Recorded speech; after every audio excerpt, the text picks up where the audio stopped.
நாங்கள் ஆர்ப்பாட்டம் இல்லாமல் ஆரவாரம் இல்லாமல் அமைதியாக இறைவனுக்கு தொண்டு செய்து கொண்டிருக்கின்றோம்.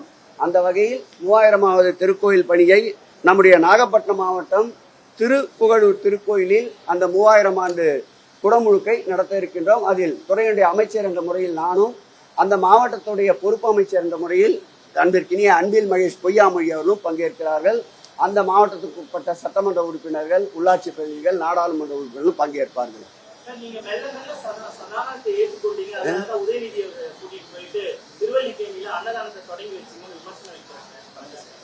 கைப்பட்டால் குற்றம், கால் கட்டால் குற்றம்.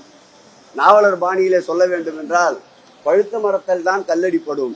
ஆகவே எங்களுடைய துணை முதல்வர் அவர்கள் புகழின் உச்சியில் இருக்கின்றார். அடுத்து தமிழகத்தை மாண்புமிகு தளபதி அவருடைய வழிகாட்டுதலோடு தளபதிக்கு தோள் கொடுக்க சுமக்க தயாராக இருக்கிறார் என்பதுதான் இது போன்ற விமர்சனங்கள் எடுத்து காட்டுகிறது.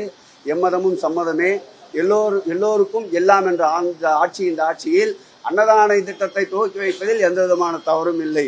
இறைப்பசியோடு வருகின்ற பக்தர்களுக்கு வயிற்று பசியையும் போக்குகின்ற ஆட்சி இந்த ஆட்சி என்பதற்கு அந்த அன்னதான திட்டமே ஒரு உதாரணம்.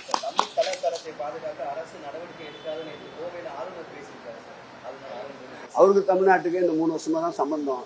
அதுக்கு முன்ன அவருக்கு என்ன சம்பந்தம் இந்த தமிழ்நாட்டில் சொல்லுங்க.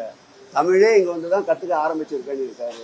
அவர் தமிழ் கலாச்சாரத்தை பத்தி பேசுவது சாத்தான் வேதம் ஓதுவதை போல் உள்ளது.